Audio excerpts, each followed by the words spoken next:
like to thank everyone for gathering, for being here for this very important report on the recently completed trip to the United Kingdom.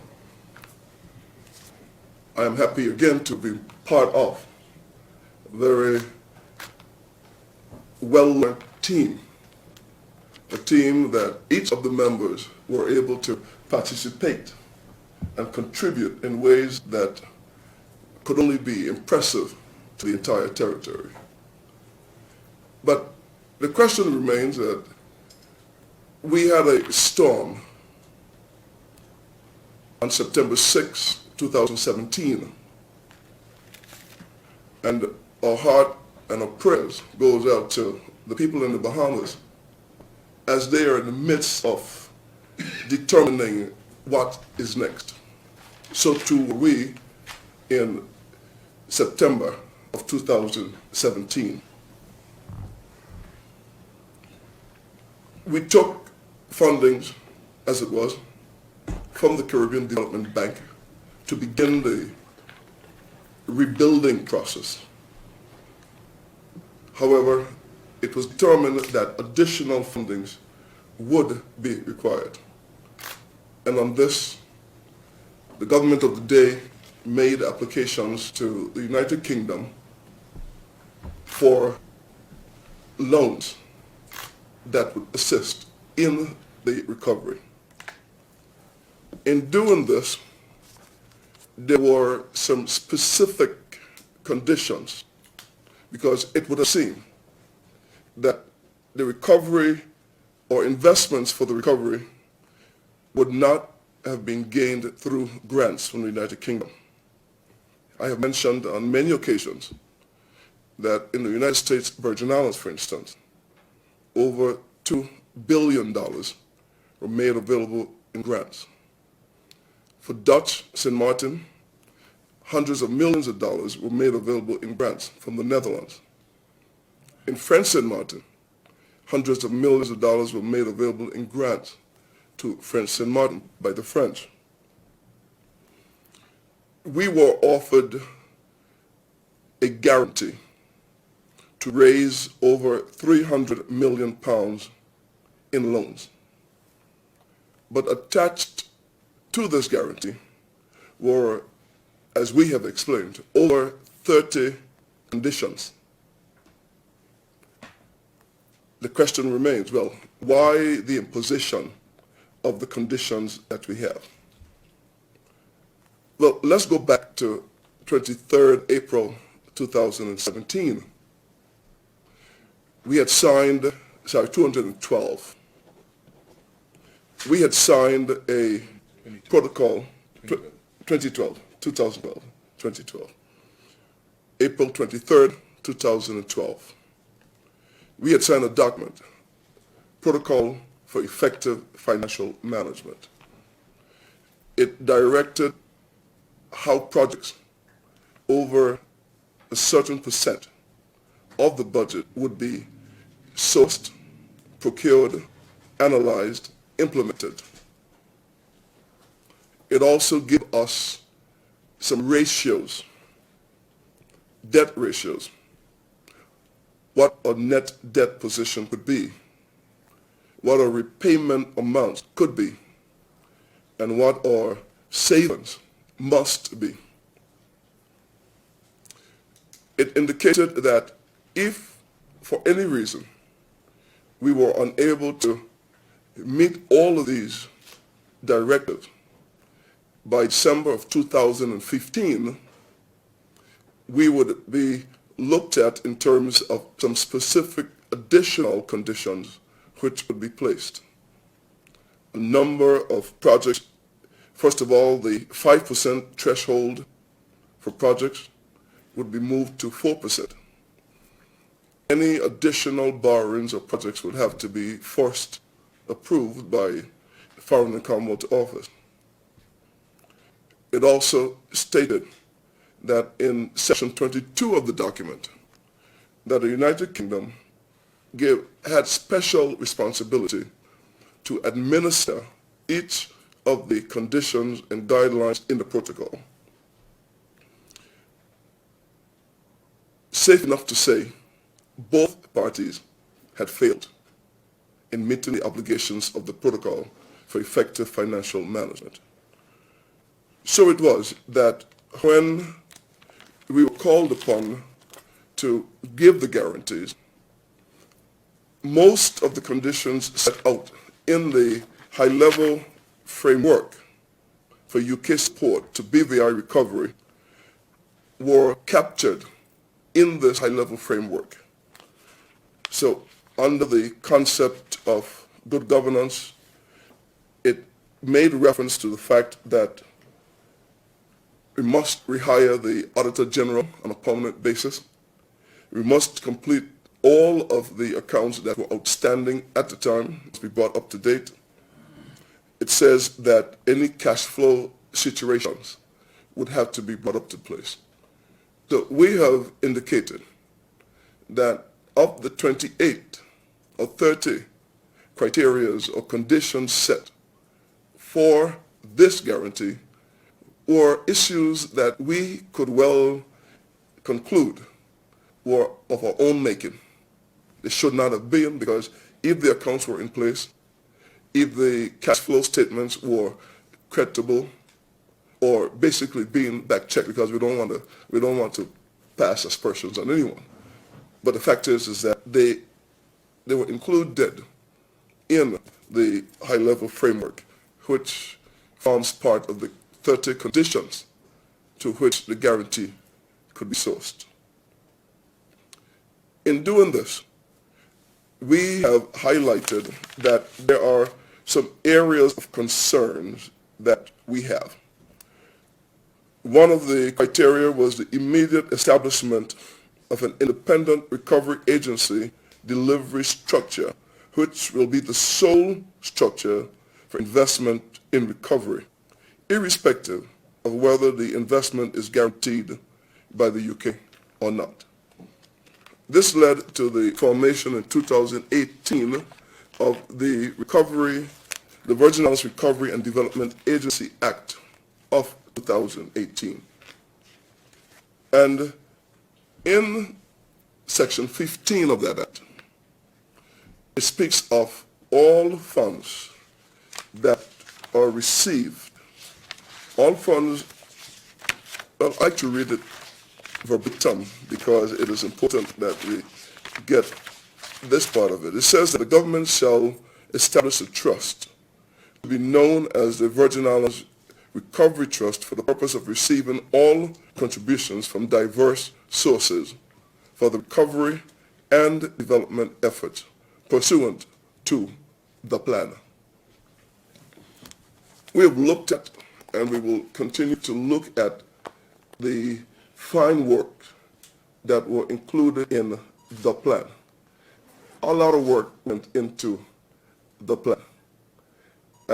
Because if you would imagine on September 8th, September 10th, November 8th, November 10th, when you look at the BVI then, is not the BVI now. So all of the agencies of government were asked to submit the projects that would form part of the plan, and in accordance with the high-level framework, that then will become, that will be the agency or the mechanism through which the BVI would recover. We have said in our particular correspondence that there are projects within that plan, as the Premier has outlined, that is best suited within central government. We have said that we have donors who have contributed and have continued to implement a lot of the recovery projects. So it is our feeling that where the Act says that all contributions from diverse sources, no matter whether it is gifts, donations, or loans, must be invested in the trust, to which only the trust manager have access. We said that if there are monies raised for projects that are not going to remain, because we're going to review the plan, and and it will be consistent or populated only with projects that would go towards the RDA. So the monies raised will go into the trust. Gifts given for projects within the remaining projects will go to the trust. But if a donation is made for projects that will be directed or handled specifically by central government, then those should not be subjected to deposits in the trust. We had a conversation before as it relates to the insurance, not only from the central administration building, but from the hospital. We wanted to make sure that it was a clear understanding that if the BVI government were to receive insurance proceeds for the repair of the central administration building, it would not have been given to the trust to be managed only by the trust. So this is where some of the conversations were held. There were verbal concessions on some of these issues. We are saying that is fine, but players go on the market and players come out the market. Anyone taking up the document and reading through it must have a clear understanding that this is what is expected, not only in 2019, but if we are here in 2020, 21, that the next governor, the next head of the RDA will have a full and complete understanding as to what that entails. The team of which the Premier speaks of would have a lot of work to do, because you can't beat the verbiage or the language written in this plan. It is a model plan that we must give credit where credit's due. The other issue surrounds the calculation of the debt ratio. There are two ratios in there, and it is clearly set out and clearly given that almost any amount of borrowing, substantial amounts of borrowing, under the present condition of the current arrangement, would cause the BVI to be in, quote-unquote, in non-compliance with the protocol for effective financial management, meaning then that the ratios of which we speak would be breached. The Foreign Endowment Office recognized this, Treasury Department recognized this, Finance Department in Virgin Islands recognized this, and we recognize it. So we are saying, well, okay, well, here we are. Bahamas, for instance, is just going through where it is estimated over $5 to $6 billion will be required to bring it up to maybe where it was before. We, in the early days, were estimating $1 or $2 billion. We were offered a guarantee of £300. I think it's about 400 and somewhat million dollars. US. So if we were to look at this, and if we were to keep, quote unquote, all of the projects in the plan, and if we were to take this 300 million pounds, it would put us outside of the particular guarantee. But the team went and they advocated that the ratios consisted of recovery in projects that were damaged due to catastrophic weather events. I messed up this word before. I will not mess it up again. The ratios will be skewed if it is that if every year we were to be inflicted with $500 million in damage, that we were to go and put that into a ratio in 2000 that was set in 2012 that did not anticipate, did not give recognition to the fact that these catastrophic events were at play. So we have said we would like, when taking into account the ratios, that any funds raised for loans for investment in projects for recovery to be excluded when calculating the ratios under the protocols for effective financial management. These ratios must not be skewed, and we held on to that point. It is not one that is readily accepted today, but the fact is that we were guided by the letters of Mr. John Glenn, Economic Secretary to the Treasury, where he says that in the context of the loan guarantee, the UK government has acknowledged that any new borrowing could cause the government of the Virgin Islands to remain out of compliance with the existing borrowing ratios over the duration of the guarantee. The thresholds set in the Protocol for Effective Financial Management concerning the three borrowing ratios cannot be revisited. They demonstrate the government of the Virgin Islands' commitment to macroeconomically sound and fiscally sustainable policies. However, if your government's analysis shows that it will breach the borrowing ratios, the UK government will consider proposals by the government of the Virgin Islands for a date to return to compliance alongside interim targets and appropriate mechanism to demonstrate sound public financial management. We have a number of unknowns that must be addressed, because we have about 4 storms lined up in the Atlantic as we speak. We knock on wood, we pray that they will all go north. Not south, go north of us. Because once they're north, they're in the Atlantic, and they keep going north, then they wouldn't even hit Bermuda. So go north. But we also have some other conditions. The effects of open registry to the finances of the Virgin Islands. The effect of Brexit, which is a moving target even as we speak. We do not know where this will land us.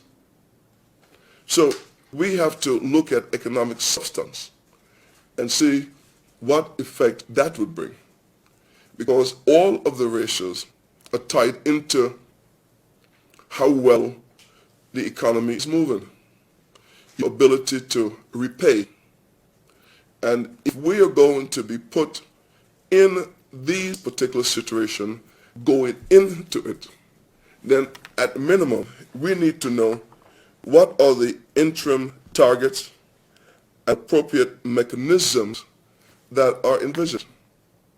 What do you mean? It would be quite prudent of us, so that when the next generation were to look at the hardships or look at the conditions which is set, we, for instance, know that it is a known fact that open registry is being asked of us. The Premier will speak more of it in terms of the position that we're holding. The Crown dependencies have a position that they've taken. But when you have a bacon and egg breakfast and you're the pig, you are very much more involved in this.